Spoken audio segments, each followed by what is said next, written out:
ihanda ang mga puso. Ako po si Father Fiel Pareha at ito po ang ating segment, ang Daily Devotion, kung saan tayo po ay magdarasal, magbabasa at magninilay kasama ng salita ng Diyos sa buong taon. Manalangin tayo. Sa ngalan ng Ama, ng Anak at ng Espiritu Santo. Amen. Halina, banal na Espiritu, liwanagan mo ang aming puso at isip nang maunawaan at may sa buhay namin ang iyong salita. Amen. Our Bible passage for today is from the Gospel of St. Matthew chapter 11, verses 2 to 6, and I read it for you. When John heard in prison what the Messiah was doing, he sent word by his disciples and said to him, "Are you the one who is to come, or are we to wait for another?" Jesus answered them, "Go and tell John what you hear and see. The blind receive their sight, the lame walk, the lepers are cleansed, the deaf hear, the dead are raised, and the poor have good news brought to them. And blessed is anyone who takes no offense at me." Busy na po ba sa paghahanda para sa papalapit na Pasko? Ay sabit mo na ba mga parol, Christmas lights, na ilabas mo na ba sa kahon ang iyong Christmas tree at napalamutian na ito ng iba't ibang makukulay na dekorasyon? Kumusta ang iyong paghahanda para sa nalalapit na Pasko? Marahil ang lahat ay abala.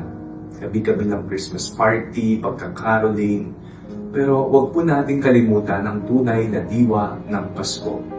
Kung bakit tayo naghahanda, bakit tayo nagpapakapagod at pinag-iisipang maigi kung ano ang ating ilalagay sa ating mesa, sa loob ng tahanan, at kung bakit tayo nagsisimbang gabi. Ang pinakapunod dulo at dahilan ay si Jesus, ang batang isinilang sa sabsaban ng unang Pasko. Tayo po'y naghahanda. At sa Ebanghelyo, sino ba ang kilala nating figura o larawan ng isang tamang paghahanda? Siya po'y si Juan Bautista. Ang paghahanda na ipinahayag ni Juan ay ang paghahanda ng puso, paghahanda ng buhay, paghahanda ng sarili.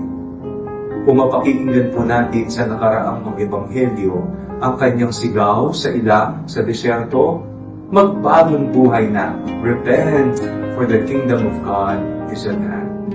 Isang uri ng paghahanda na hindi external, bagkus ito ay pangloob. Marahil tayo ay nasisilaw sa mga kumukuti-kutita na ilaw, mga parol, Christmas lights, napakaliwanag ng ating mga tahanan. Kung nananatili namang madilim ang ating kalooban, wala rin kwenta ang ating paghahanda. Kung tayo ay nag-aayos ng iba't ibang dekorasyon para masabing Pasko na at madama natin ang esensya ng Pasko, pero hindi natin inaayos ang ating pag-ugali, wala rin kwenta ang ating paghahanda, ang ating pag-aayos. Inihanda ni Juan ang mga tao sa paparating na Mesiyas sa pamamagitan ng paghahanda sa kanilang mga puso.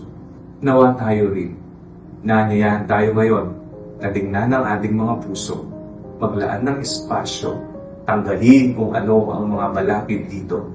Galit, hindi pagpapatawad, hindi pagkasukulang sa kapwa, o kung ano pa man, para makahanap ng isang espasyo ang ating Panginoong Hesus para doon siya isilang sa ating buhay. Manalangin tayo. Panginoong Jesucristo, habang kami po ay naghahanda para sa nalalapit na Pasko, mayanda nawa namin mahalaga ang aming mga puso. Amen. Sa ngalan ng Ama, ng Anak at ng Espiritu Santo. Amen. Huwag po ninyong kalimutang i-like ang video nito, mag-comment po kayo and share it with your family and friends. Ang panalangin bago matulog ay may sariling Facebook page na po. Huwag niyo pong kakalimutan mag-like at mag-follow dito. Don't forget to subscribe to our YouTube channel. I-click nyo lamang po ang link na nasa comment section ng video ito o kaya naman po just search Father Fiel Pareha. Kung nais niyo pong maging updated sa ating pagpapahayag, you can join our broadcast channel dito po sa ating Facebook page. God bless you.